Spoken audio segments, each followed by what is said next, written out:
Hey folks, Big Woodsman here. A little while ago I shot a video on a saw that was given to me, this one right here, that we took it apart and we tried to fix it. So today I'm going to show you we got her going. So stay tuned and let's see what we get into. So we haven't touched this saw or started it in probably about 3 weeks now, so let's start it and see if it'll fire right up.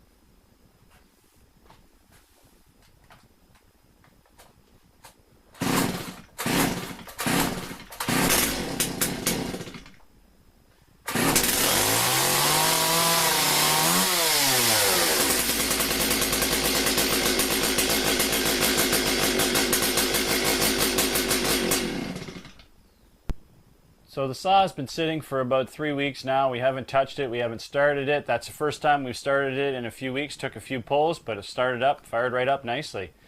So to give you an idea of what we've done to get this saw working, if you haven't seen the previous video I did on this saw about stripping it down and repairing it, please go back and watch that other video. But the last thing that we did on this saw was to completely sort of clean and rebuild the carburetor.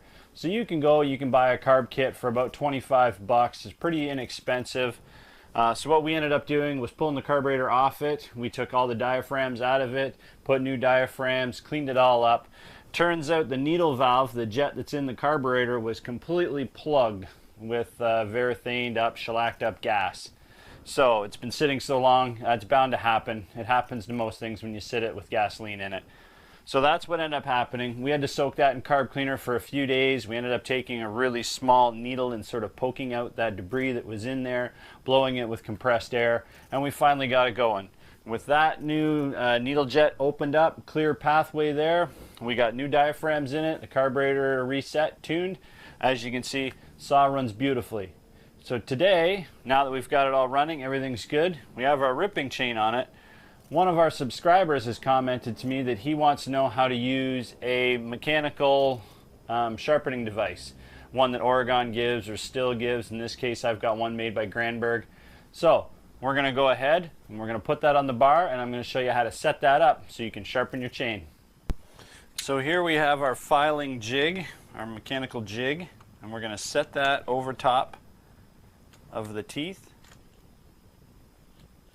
Just nicely horizontal. There's a little flat spot here, a little flat spot here. We want that to sit just on the edge of the bar. And then on the back side we have a set screw to tighten that up. You can see we have these two jaws here. We want them just slightly loose enough that the chain will slide in between. There's a flipper plate here. This is what the tooth backs onto. So when you pull the tooth forward, as you can see, as soon as it hits, back the chain up until it rests on that tooth. That gives you the same depth every single time. This chain is a ripping chain, so it is set for 0-degree angle and exactly 90-degree to the bar. So on the very top of our gauge, we've got some increments here. We can see right here on this adjustment, which is the inside nut, that we can tip this whole apparatus from 0 to roughly 40 degrees. In this case, we want it set at 0, so that's what we've locked it in at. Then on this one here, we have 0 to 40, 45 degrees on it. So if you're to loosen it, you can adjust this to swing 20, 15, 30, whatever your chain desires. So in this case, ours is set for 0 degrees and 90 degrees, or 0 and 0 in this case. Now the next important adjustment is this one here, which adjusts your height, which is this file. So when you look down on the tooth, when you lower this down, there it sits nicely in the gap of the tooth. When you lift it up, it'll jump up out of the tooth. So with that set, our height is good, our pitch is good, our angle is good. We could technically go ahead and angle this or file this. There is one more adjustment, which is just inside, which is a depth adjustment, which allows this to swing, and when this piece here hits on that pin, you cannot go back any further on your tooth. Therefore, grinding each tooth exactly the same depth, exactly the same pitch. There will be no interference whatsoever, no human error. First thing when sharpening a chain is to mark your first tooth so you know when it comes around, that's where your stopping point is.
File all the teeth first that have that same angle, and then once you hit the tooth that you've previously marked, you're done that side.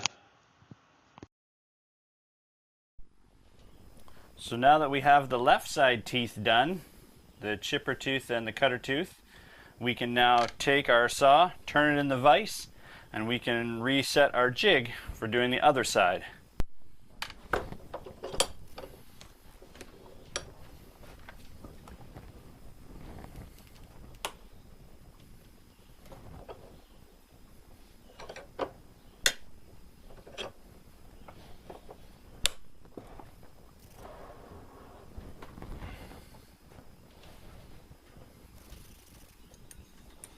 Now all we have to do is loosen off this top dimension.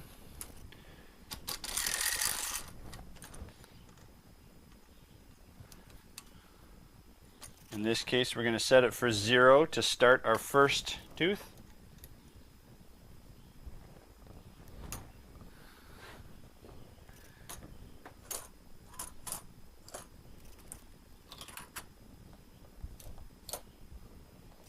Check our height. Check our depth, looks good. And now we can do the whole other side of the saw.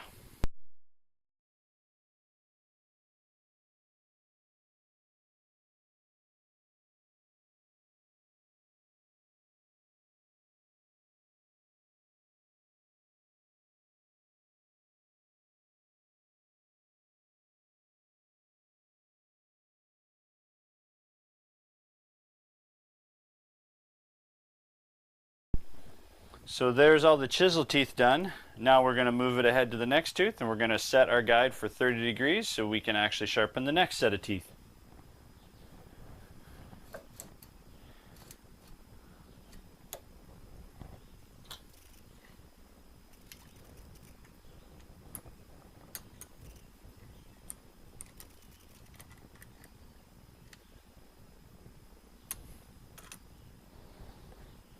Check the depth.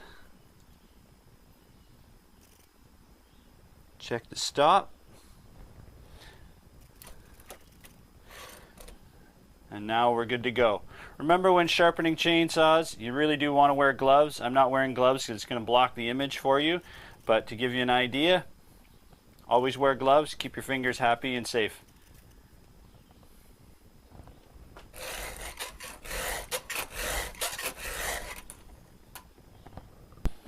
So there we are, we're back to our first tooth. This is the one we painted blue, so we can see. We've done all of the teeth on the left-hand side. Now we've switched over, we've done all the teeth on the right-hand side. This is a ripping chain, so you've got 4 sets of teeth, and a normal chain you've only got the 2 sets of teeth. It's a little bit easier. You only set it on the left side, you do all the teeth, and then flip it over to the right side, do all the teeth. But in this case, we've got to sort of do 2 different sets. But it gives you the exact idea on how to use this sharpening jig. So once you set it for your angle and your pitch, it's just flawless sharpening. So there you have it, folks. We've gone through what quickly it took us to get the carburetor working, cleaning out the needle jet, soaking it in carb cleaner, putting a carb kit through it, getting this machine operational. And then for our subscriber that's asked on how to use one of these sharpening jigs, hopefully that helps you. You get the idea of this is the angle that you need to set for pitch and the angle on the tooth. Once you set it, it removes all human error, any changes in your filing guide, anything, takes all that out. So hopefully that helps you. As always, like, subscribe, comment on any of the videos. There's life out there in the woods. I'll see you out there in it.